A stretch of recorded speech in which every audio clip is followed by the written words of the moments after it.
Hi, friends. This is Wendy Harrop, and welcome to the Say Yes to Yourself podcast. On the Say Yes to Yourself podcast, you'll hear stories from women just like us who are adding the practice of saying yes in their daily lives in big and small ways, and as a result, are experiencing the truth that everybody wins when you say yes to yourself. Saying yes to yourself is a graceful unfolding, an intentional becoming of the very best version of you. It is my hope that in these conversations, we are able to find our truth and be inspired and empowered to live our very best lives. I'm so excited to go on this journey with you, and I look forward to finding a bit of our own story in each other's.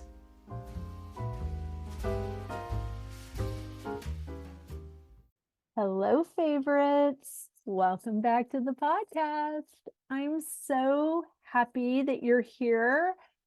I'm just over the moon for you to get to know today's guest.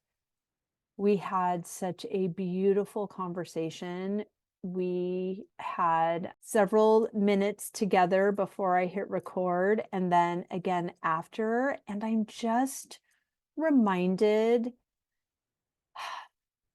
how beautiful life is, how easy life is when I allow it to happen instead of make it happen. You know, I spent an entire career, 3 decades, as a wedding planner. So when the word planner is 50% of your job title, it is easy to have every element in every area of your life planned. And I certainly relied on that for many, many years. And as I am committed to this process of the last 4 years, this process of unlearning, that is also something that I'm working on. There's a lot to be said about planning, and there are a lot of ways that I could spin that into why that is reasonable and logical to do. And I am finding that it has 100% for me to do with control. And I've also learned that perfectionism is a trauma response as well. People pleasing, trauma response, all of these things that I thought were noble, were good, were in service to me, were even godly, to put others' needs above my own. And you know, of course, am not advocating that we all be selfish jerks and not feed anybody, but to put somebody else's needs first is great as long as you are on the list. And that was never the case with me. And so for me, I am taking care of me first. It's through my morning practice of meditating and praying and journaling and reading that I get up extra early to do. And it is a joy to do those things. And that process fills my cup. And it fills my cup until it overflows. And then from my saucer, I am able to give to Amelia. I am able to give to my property, my business, this podcast, Instagram, all the things that are demanding of my time and energy. There is a surplus because I am taking care of myself. And it's a journey. It has not been easy for me, but I am learning to let it be easy and allow that to come in. And you know, I'm only available for what delights me, and my whole life is dreamy and fabulous, and I grow peonies and dahlias and twirl around in my 200-year-old barn and have a fabulous bed and breakfast. And I take culinary trips to France and all of these dreamy things. And I still have that inner mean girl that tells me that it's not enough. And all those things that I just don't want to listen to. So all that to say, if you also have that inner mean girl going on sometimes, I see you. And there's something so, so powerful about being seen and feeling seen and seeing yourself. And that is one of the things that really drew me to today's guest. She has written a book called I See You. And I cannot utter those 3 words without having chills, because I am even today having opportunity to see myself, to care for me, to care for my body, to take deep breaths when I am feeling overwhelmed or frightened or out of my depth on something. And I just invite you into that practice as well. And if that seems just wacky and you don't even know how you would possibly take care of yourself, then would you please message me? You can DM me on Instagram. You can email me hello@phineaswrighthouse.com. I would love to be in conversation with you and maybe show you a couple of things that I've done that has helped to make that shift for me, so that you can also see yourself and feel seen. Okay, I could talk to you all day, but I'm going to tell you a little bit about our guest first, and then talk to her. So Amy Kemp is with us today. She is the owner and CEO of Amy Kemp, Inc. In her work within this growing company, Amy helps leaders and business professionals understand how deeply thought habits impact every part of their work and lives. As a certified habit finder coach, Amy has led over 400 female business leaders through a 4-month small group engagement called Encounter. This experience is designed to help clients replace subconscious thought habits that are no longer serving them with more healthy ones. She has also worked through the Habit Finder curriculum with hundreds of leaders in one-on-one settings and with teams at small and large companies. She mentions this also on her website. She has a link for us to take a short quiz for the Habit Finder. So definitely make sure you do that. She has launched her first book, I See You, a guide for women to make more, have more, and be more without more work. Yes, please. She's created an opportunity for everyone to learn and engage with her and the principles that guide her coaching. I cannot wait for you to hear Amy, to hear her insights, just to feel her beautiful presence. You're going to love her. So I will not keep you any longer from her goodness. Enjoy this latest conversation with my new friend, Amy Kemp. Amy Kemp, I already love you. I'm so excited that you're here. I'm so excited to get to know you better during this conversation and to have all of that new yummy information at the same time that our listeners are getting to know you. Just thank you for being here, and thank you for writing this book that I can hardly say the title of without getting all teary, which my community knows that this is how you know I'm not lying, is if I start to cry. So thank you for all the beautiful work that you're doing in the world, and thank you for being here today.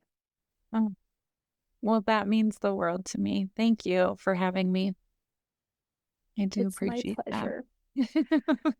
It's so good. So, listeners, to catch you up just a little bit, Amy is another one of the fabulous women that found me through the company that they've hired to promote their new books. So we'll definitely be talking about Amy's new book. And also, you'll remember Dina Jansen and Jean Collins that we interviewed a few weeks ago. So I was telling Amy before we hit record that it's just so amazing how these connections are coming together and how very little efforting is required on my part to find myself in these beautiful conversations. And I'm just so grateful for the time and the way that I've made myself personally available for these beautiful conversations. And I'm just really eager for our time together. Same. I can't wait. I'm so happy to be here. Yay, I'm so glad. And I will start with the first question so that I don't forget to ask. How are you saying yes to yourself in this season? It's a great question because I think the main way that I'm saying yes to myself started with saying no to some things that were hard to say no to. My least favorite word. Maybe even things that were easy for me or that I was really good at. I got a lot of recognition for, but in the last 7 years, the growth that I've experienced personally and professionally has come more from the things that I stopped doing and making space for something new. There was a whole stretch where every day I would wake up and just think the words like make space for something new. I had the feeling that there was something new on the horizon. And I knew that first I needed to clear out spaces where I was doing things and being underpaid or undervalued, or just things that maybe I'd outgrown. Maybe it was just time for a new season. So I think the way I'm saying yes now is just by keeping that space as clear as I can to do this new work I've been doing for the last like 6.5, 7 years. Which has been really interesting what comes up when you start to say no. Oh my goodness, I love that. Now, did you just wake up one morning with this beautiful download to make space for something new? Was there a pivotal event? I'll tell you, this is the opening part of the opening story of my book. Which is called? Oh, it's called I See You. Yeah. This book is a guide for women who want to have more income, impact, and influence without more work. And I'm in. So the catalyst for the change really came with a conversation. My husband and I were meeting with our financial advisor and kind of your annual check-in. And we had filled out all of this information about our goals for the future. We have 3 children. And one's in college, one's heading there next year, and then we have a 7th grader. And my financial advisor had everything in front of her, and she said, I've reviewed everything. You're very organized. You don't have debt. You're not overspending or living beyond your means. But there is a problem in that if these are your goals that you've put down on this sheet, you are not making enough money. And when I tell you that the air left the room, I remember what I was wearing. I remember the color of the chairs. I remember the sound of the air conditioner in the background buzzing. I remember everything about that moment. I don't remember anything that she said after that. I've had one of those moments, yes. But basically what it came down to was that if we wanted to pay for college for these 3 kids, where we live, it's not cheap to live where we live. If we wanted to live the lifestyle and do the things that we wanted to do, there needed to be more money.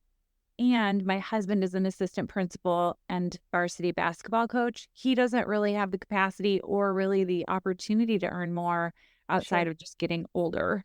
And that doesn't happen quickly in education. And he loves what he does. And so I knew that onus fell on me.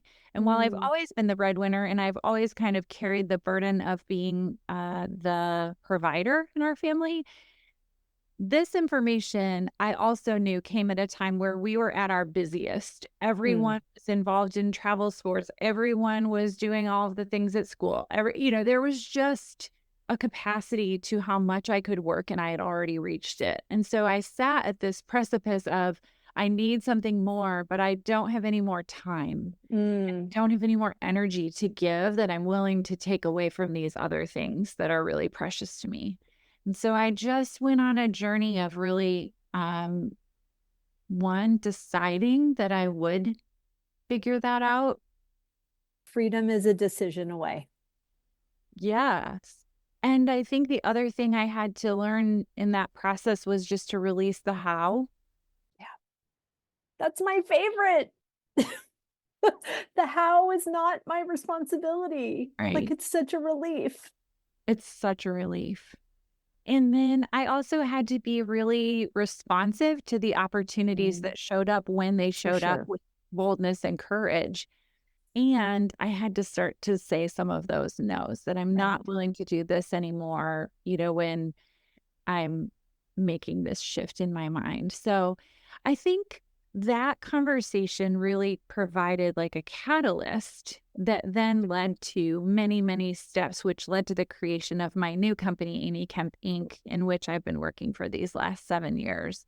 But I think the main thing that I will tell everyone listening is that uh, you'll get to a point where just going faster or working more almost becomes detrimental to progress. You can Mm-hmm. only get on a bike and ride faster and faster and faster for so long. What I really needed to do was change the gear of the bike. I needed to have a new understanding where I actually slowed down a lot. And I'm working less than I ever have been before. I'm working on different things than I was.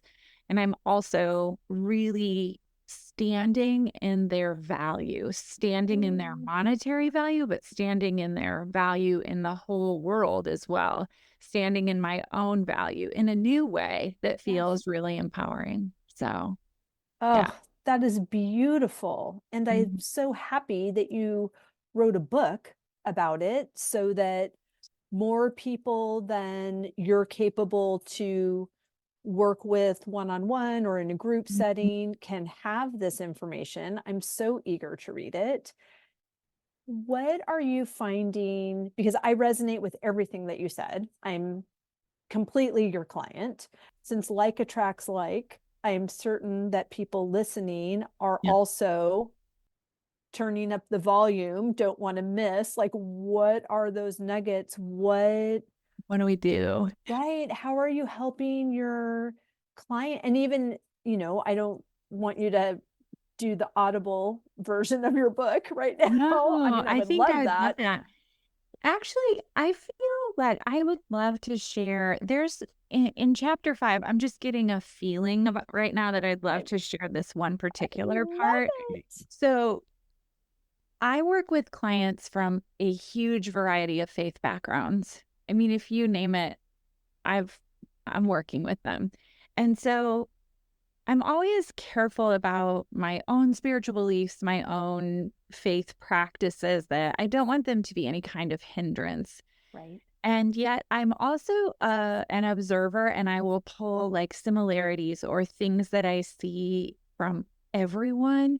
And I have these 5 statements that every one of my clients, if I ask them, would agree with. And so this is in chapter 5. It's called, Can I Get a Little Woo Woo?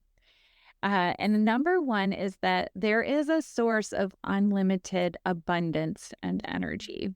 So people call that source many different things, but all of my clients agree that there is a source, right? Yes. 2, we were created by that source. Mm-hmm. So that source is in us. We came from it. We have it in us, right? It's a part of us. 3, we are all still connected to that source. We have access to it at any time. We were made by it and we can tap into it. And it's so big and it's so abundant and it's so life-giving, right? Number 4 is that if we open ourselves to it, the energy from this source flows through our unique gifts and into the world. So if you think of it sort of like a musical instrument, some of us were designed to sound like a flute, or some of us were designed to be a drum, but when that energy flows through us, our unique music is made and sent out into the world. And so we have this set of unique gifts that when we allow it, when we're open to it, can really contribute, serve, create in our world. And then the last is just that we feel the most alive when that flow is happening through us. That's when we feel so alive and energized and just not in a like crazy way, but just this vibrant kind of feeling of presence. So I think can I share a quick story from this? Okay, that kind of illustrates this. Anything you desire. Okay. I was working with this construction company. And this story's in the book, but if you are listening, you can't see me. I don't look like someone who would work with a construction company. You don't. Really long blonde hair. I sort of just don't fit the mold of construction company work. But this company, I worked with their owners. They're fantastic. And they have a crew of about 30 guys. I also was a high school teacher in my first life, so this is not my first rodeo. I had a first hour class that looked a lot like this crew of guys, but I have worked with them for years, and so we have a good rapport, but it's a motley crew. I mean, Yes. So I'm starting the day by bringing up their 4 foremen, and I just want to ask them questions about who are you? How did you get to be in construction? So the first one goes, and his name is Angel or Angel, but everyone's rustling. Like they're always moving, all these guys, and they're not really thrilled about me. They're like leaning back, they're like, and then some chatter. And I said to Angel, how did you get to be in construction? And he said to me, I'm going to actually pull this open so I can read it because it was such a great moment. But he said, I knew I would be in construction when I built the first house for my pet pigeons. Oh. And when I say everyone in the room stopped moving, turned and looked and kind of leaned in. And I said, your pet pigeons? And he started to tell this story of growing up in a city where he and his friends would climb up into the rafters under these bridges and they would get these chicks and bring them home and tame them. And he borrowed all these tools and scrap wood from his uncle and built this home for his pigeons. Oh, my word. And he said, I knew then I would be in construction. And what I will tell you is that when you are in the presence of someone who has that energy flowing through them, whether you're building a home for pet pigeons, and for his, it turned into creating things with his hands where people could live that he loved and cared about, right? Like that's what his life's work is.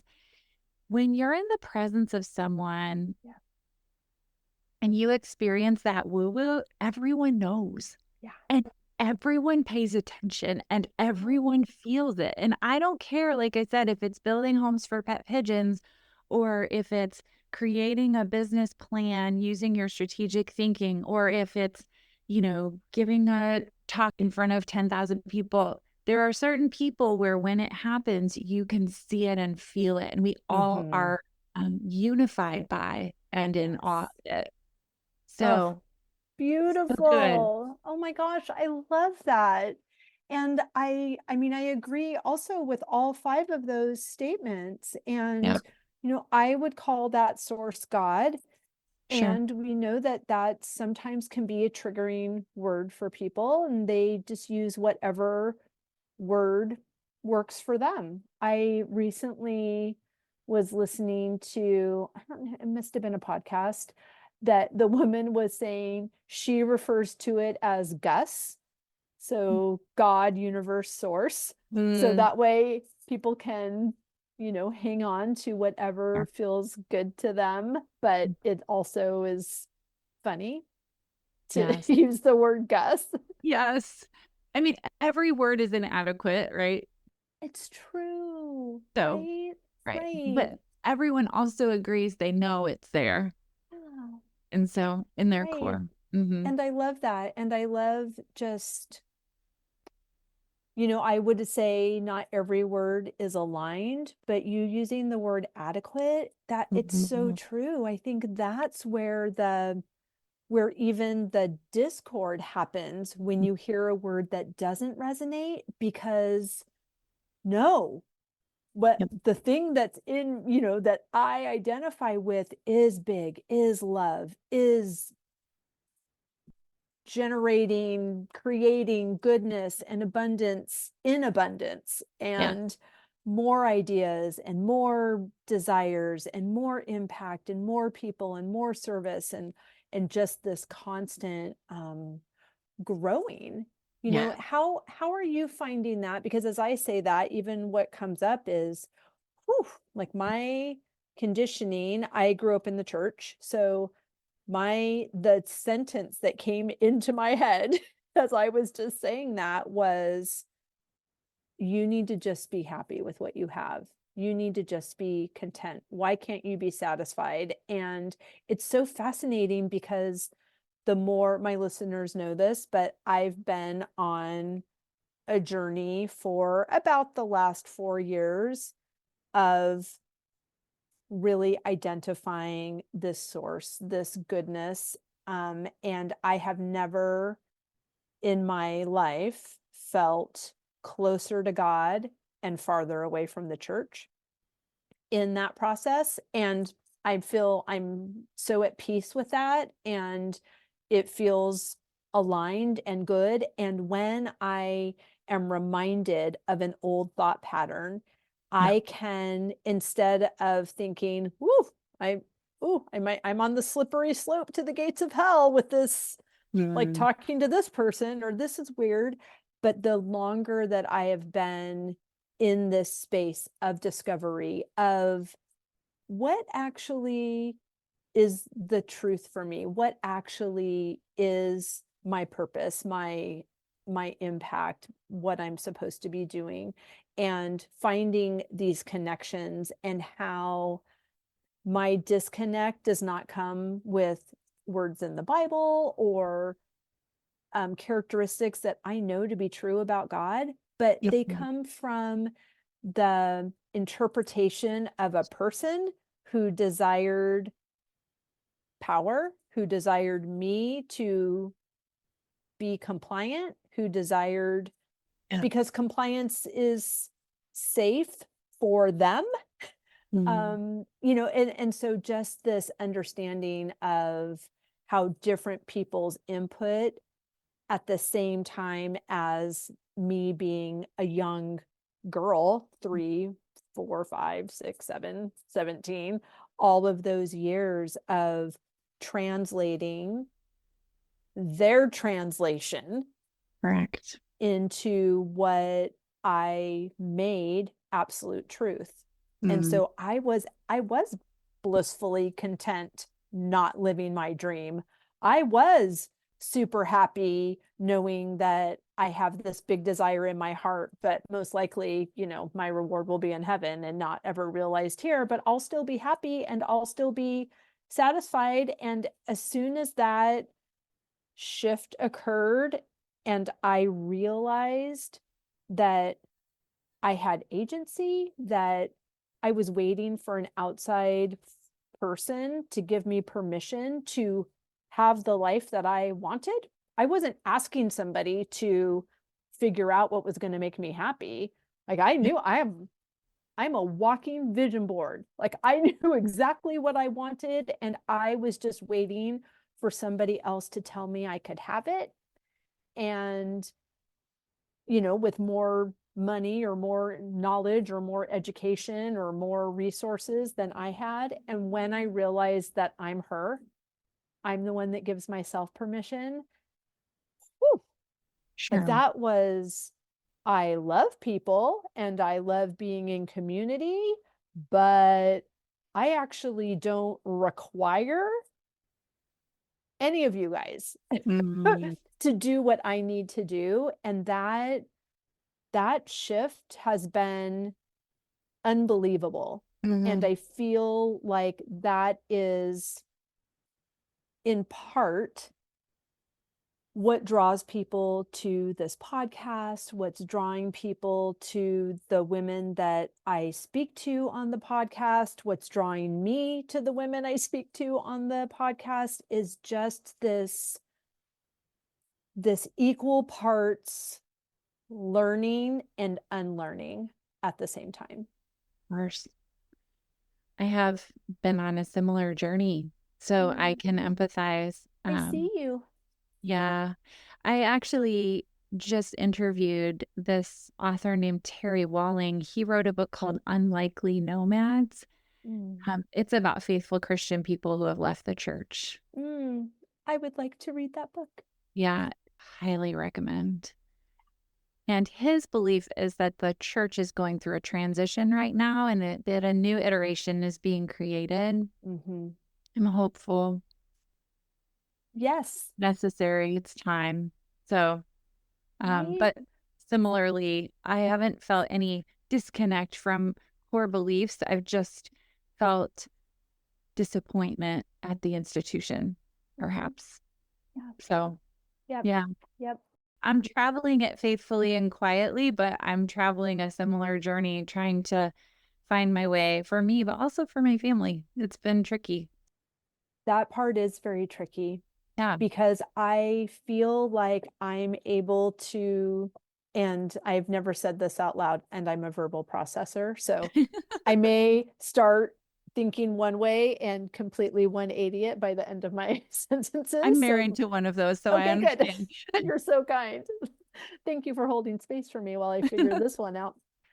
I feel like my navigation of the past 4 years in this new, I don't know, discovery has been so supported by my foundation of faith and my foundation of the scriptures and what I know about God that I learned in Sunday school. Yeah. So my impulse is to send my young daughter to the place where I learned all the stuff, and I, in my memory, think, and look at, I turned out just fine, and then realize, oh no, wait a minute. No, I'm having to unpack so much. So it is tricky. It's tricky. My dad was a pastor. So the fact that, and I have never lived this close to my church in my entire life. I've gone to church my whole life and always driven 30 minutes minimum. And now I live less than a quarter mile from, like, I can see the steeple if I look out that window, and I don't belong in that room. And I know that I don't belong in that room because of how it feels in my body. And I don't want to associate that feeling and that experience with what I know to be true about God. And so I'm not walking out of God's room. I'm just walking out of that room. If I could summarize it for me, it has been, I'm not afraid. And so why is everyone afraid? Like, I'm not afraid. I'm fully confident that truth stands against everything. I'm not afraid. I'm not afraid of difference. I'm not afraid of, just not afraid. I'm not going to choose to live to be afraid, and I'm not going to raise my kids to be afraid. And so, and I think that's the message of this core of my faith, right? Is like, there is no need to be afraid. Particularly if you have a Christian faith, and you see the example of Jesus, who was the least afraid of difference and being among everyone. So I just don't feel like I'm under attack, I feel super open and Yeah. super like a sense of love for people that's deeper and more abiding, and more real. I think you'll love the book. I think it would be such a powerful read. And then he also has a podcast that's not an ongoing podcast, but it's just around the book. So I highly recommend Unlikely Nomads. I didn't know he had written it. I was interviewing him about another book he wrote. And then at the end, and he didn't know I had been on this journey, but at the end, we had a similar conversation. And so, wow, this is my new. Thank you so much. We'll definitely link that in the show notes as Yeah, well. do. I Maybe would we'll love to just share that. do a book club Mhm. around that one because that Oh, sounds really impactful. yes. Mm-hmm. Oh, amazing. So in your work with clients, how are you helping them value appropriately what their offers are? Like you said, you were undervaluing yourself and your impact, and that was a part of your transition.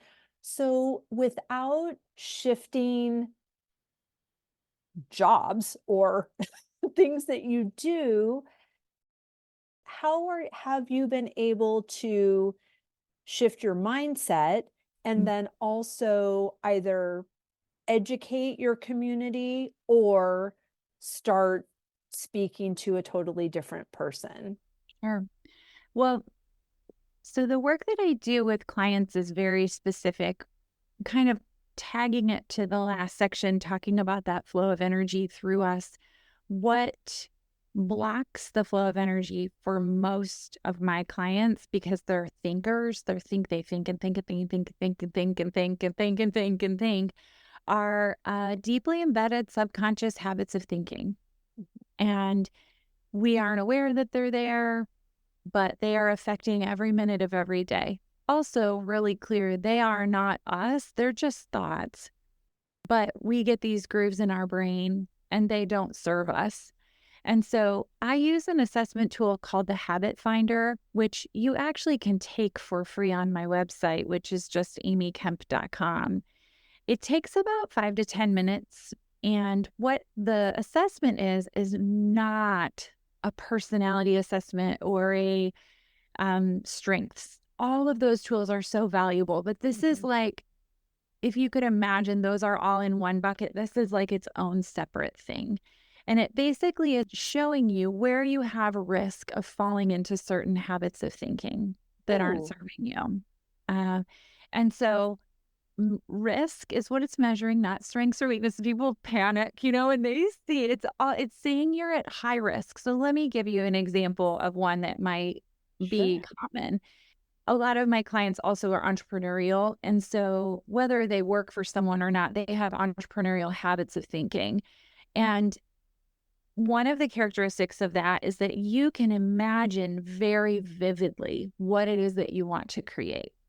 I mean, with such detail that if I hooked monitors up to your body, you would be responding inside your body physically as if you were in the vision of what you want to create. As if it's already done. Yes. Yes. Which is a gift when we use it in a healthy way. So I always say it's sort of like a fire hose with a heavy brass nozzle, where if you have it in your hands and you're pointing it at something, it does a lot of good. But if you lose control of it, it can get really dangerous. Sure. So what happens is that we create these constructs in our head and we start to attach future happiness to them, or happiness in general to them. I'll be happy someday when I retire. I'll be happy when I get that promotion. I'll be happy when I reach that level of sales, or right? And we put these conditions for our happiness. But what happens is that if we're not happy where we are now, one, we rarely take the steps to actually create the reality of the vision. But also, when we get there, we're still there. That's right. As is the habit of thinking that's attaching happiness to some future construct. That's right. And so we've got to really dig that habit of thinking out. The other way that that same habit of thinking can go is toward catastrophe. So I'll give an example from the book. I had a conversation with a potential client it was so awesome. We connected so deeply. He was amazing. Anyhow, he said, I just need to talk it over with my wife, but I'll let you know in a couple of days for sure. But it's pretty for sure a go. And so I got busy and maybe 3 days later realized, oh, I hadn't heard back from him. And so, I started to kind of think around it. Maybe I sent a quick message and didn't hear back. But I started to do the catastrophe, right? Was I misreading the conversation? Was I weird or pushy or salesy, or maybe he was just lying? I spend all this time sort of processing through. And then I get an email a couple of days later that says, you're not going to believe this. I was just going through some drafts and realized that I never sent you this email back, which basically said, yeah, it's a go. Right. He said, I hadn't heard from you. Right. All that to say, right.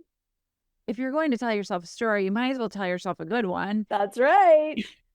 But I had spent days in catastrophe, robbed of being present where my feet were, lacking confidence probably in spaces where I showed up because I was distracted by this feeling around this situation, instead of being present where I was with my brain and not in some made up scenario that was catastrophe. So I think our brains, when they're powerful like this, can go either way so quickly. Sure. Go toward catastrophe or toward fantasy. And then we get all distracted and we're living off in these spaces that aren't real. We're not living in the present, actually doing the millimeters of creation to create the new client or to grow the business or to get the promotion or to earn the income that you want. And so what my work is really to identify those habits of thinking and then to help you retrain your brain to think differently so that you can get a better outcome without all of this noise. So like turning down the volume of the noise in your head so that you can just create and you can just use your natural genius to serve the people you're put here to serve. That's so beautiful. Well, no wonder that you were able to value that appropriately and price that appropriately, because that impact, it's a gift in it changes everything, not in it's a gift, which means you should do it for free. Like it's, and I think that's the other thing, right? With our church wounding. There's a whole chapter of the book on this as well. Chapter 8 is called Money is a Mirror. But we can learn a lot from money. We can learn a lot from our relationship with money. Totally. About our own sense of value, about our understanding of our natural genius and what it's actually worth. We can learn so much if we observe the flow of money in and out of our lives without being attached to it, especially as a source of security. But money, if you really want to get me fired up about something, I really, because for women particularly, we are conditioned that we should just give away the thing that we do. I just got a message the other day from someone. I had a long stretch of my career where I gave away a lot of intellectual property that is worth hundreds of thousands of dollars. And I didn't really know that I was doing that at the time. I probably would say I was ignorant. But once I had awareness, I had this feeling of like, wow, I had no idea that if I just had asked for it, this would be worth so much over here. And I loved doing it either way. And it served people either way. So why not get paid for it? And why not demand that I get paid for it and stop doing it for free? Right. But I had someone reach out and she basically said, could I get your notes from this class you taught, years ago? And I was like, no. Right. No, you cannot. Like, I didn't say it in that way, but I just said like, oh no, I don't have those notes or whatever. But there's this sense of I should just be willing to give it away because it serves people and that should be enough. And I just want to say, especially to the women, men do this too, but more women. Yep. Stop it. Stop giving away your natural genius. Just because it feels easy for you doesn't mean that it is not very rare and very valuable in the marketplace. And you are worthy of being compensated for your contribution. You deserve to be compensated for it without apology or explanation. And the more you see and understand your value, the more money will move toward you in exchange for it. And you do not, this is another one of my pet peeves. I want to make more so that I can give it away. No, no, no, no, no, no. Right. You can make more and you can choose to give it away, but you're not making more so you can give it away. Right. You're making more because you are worth it, because you are valuable, because your contribution is valuable, and you are rare, and there is value in all rarity, and therefore you are valuable. But I get fiercely passionate because for years I was an under earner, giving away my natural genius without demanding that I get paid for it. So I love it. No, don't ever stop. Oh my gosh, I'm going to just play it's that like over and seriously over one of again. my passion points. I love it. I can Mhm. feel your passion in it, and I don't feel like I'm in trouble by No. you sharing that passion. I feel empowered. So thank you. Yeah. Always share I that. mean, money just moves toward people who believe they deserve it. Right. Money moves toward energy. Money just is a reflection of energy, and you can tap into it at any time and move it Yeah. toward you. Right. And And if so, you hold on to it, it's absolutely, stagnant. It's just like water. you Like cling it's, to it. yeah. Yes, yes. I give the example, I tell this whole story, but I used to, with money, imagine like a beach. I was in the water, riding the waves of entrepreneurship, where it would be like a high and then a Sure. crash and under the water and panic and Yes. ride the wave. And I've learned, and it's a daily practice. So I want to be really humble in my assessment of my journey with this, to swim to the shore, buy a beach chair, plant an umbrella, sit on the chair and watch the money. The money is supposed to move. The money comes in, the money goes out. The money comes in, the money goes out. When you're on the beach, you can see that there's no lack. Right. You also know sometimes the tide goes out, but it comes back in. Yep. And sometimes there's a storm. Legit. We had a global pandemic, right? Yeah. And we can't predict that. We cannot control the money. The money is supposed to move, and we cannot put our safety and security, our feeling of safety and security, in the hands of something that is so volatile and moving. Right. We are safe and secure. Yep. On the beach, and we can move and create money and move it toward us from that space. So super passionate. I love that. Thank you so much. That is such a beautiful visual. And I will definitely be making some sticky notes at the end of this conversation for all of that beauty. I love that. I love that. I mean, I've heard a lot of things and I have never heard that. It's really important if you're an entrepreneur, I think, because your survival can be legit attached to that movement, and that brings up, we're hardwired for survival. So you get to experience a lot of things in the entrepreneurial space, or if you work with commission. But honestly, I really think even if you work for an employer, you're still at the whims of things changing at any time. Sure. I mean, no one really has control over it, right? Anyone Right. can change your salary at any time, or close the company, or move the company, or, so, Right. but I just do think that money doesn't move toward fear. That's right. And it moves towards where there is a purpose. Yeah. So having, to just want, I want $1 million because that'll look good I want to look at it in my bank account, or it's for an emergency, or that's not where it flows. There's not a specific purpose, and you don't just get to go to the well once. You don't have to ask for everything you need because you're only getting, your 3 wishes from the genie or whatever. It's Yep. just making your request known Mhm. and allowing the gift in. Ask and it is given. Like, asking is our job, given is God's job, allowing it is back to our job. And that is, checking in with how we feel, checking in with being happy. You said, that you talked about the person who, when this happens, then I'll get to do this thing and then I'll be happy. So it's like the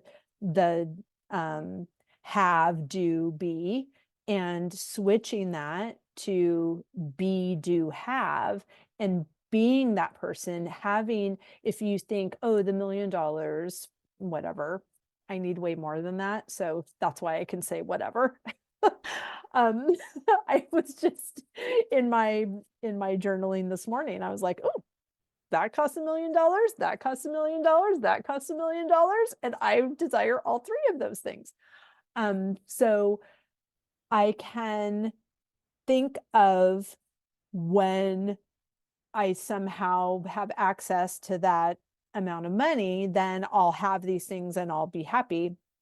But instead I think, oh, when I have those things, I'm so excited. It's, an expansion of the property here. It's my barn being restored so that I can do beautiful events and have a kitchen and a bathroom in there and restore this beautiful historic property. And a chateau in France found me. And, all of these things, I feel elation. I feel fun. I feel safety. I feel relief. I feel expansion. I feel generous. I feel giddy knowing that people are coming over to interact with those things. So, what other things make me feel all of that? Well, standing in my barn now, when it doesn't look like that, still makes me feel like that, because I love my life. I love this property. It's spring. Looking at the leaves starting to unfurl on the trees, that gives me elation. That gives me anticipation. That gives me joy. That makes me feel generous as I'm looking at all of the peonies that are coming up, and I get to share this beautiful thing that I grow with people that want them on their table and do not want to be flower farmers. So just finding those emotions before the thing is manifested in my experience is what opens that channel for it to 100%. come. Yes. Yes. And that's what moves it toward you. Yes. That's the flow. Right? It's I so know. good. It's I so know. good. Oh my gosh. Okay. Mhm. I love the beach analogy. I love all of this. It's so good. Thank you. Thank you. Thank you. I could obviously talk to you for days, and I look forward to when we get to do that. But please tell everybody where they can find you, where they can follow you, where they can get the book, where they can, if you're taking clients, all of those things.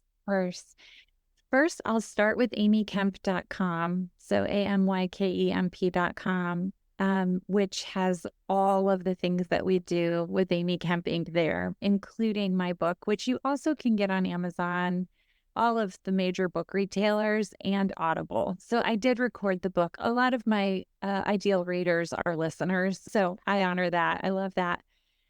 Also, I would invite you to follow me on Instagram at Amy Kemp Inc. That's a super fun place. And of course, through the website too, as I talked about earlier, you can take the habit finder there for free and get your results right away. So it takes about 5 to 10 minutes, but it's a worthy investment in yourself to really look at those results and see what's happening at the subconscious level when I first looked at mine, I felt a little irritated, I'm not going to lie, because I just wasn't even aware that some of those things were happening. And then once I had awareness, I saw it everywhere. And so I was able to then really make different choices about my thinking. And I do think we're transformed by our mind and the way that we think. And so I'm super passionate. The book is written, I think, for you, but also for your listener. If people hear your voice, they will feel seen in this book. It is designed to feel like a coaching session with me would feel. So you will have a feeling around it that's very real and tangible. I wanted to give people a front door that they could walk in and experience the work I do in a real way. So I'm so grateful, one, just to have connected with you and for the opportunity to share my work with your people too. You are a gift. Mm. Thank you for, no, this will make me cry.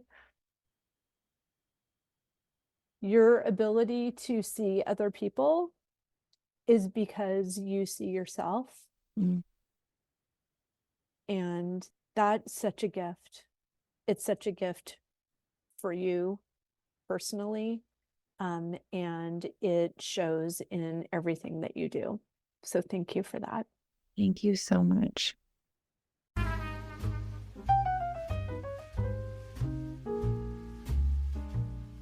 I hope you enjoyed that conversation as much as I did. As always, any links or notes mentioned can be found at phineaswrighthouse.com in the podcast section of our site or in the show notes below. And if you haven't connected with me personally, come find me on Instagram at Phineas Wright House and let me know you listened to this episode. I'd love to get to know you. Thank you for sharing this time with me. I know your days are full, and I'm really grateful that you chose to spend some of your precious time right here.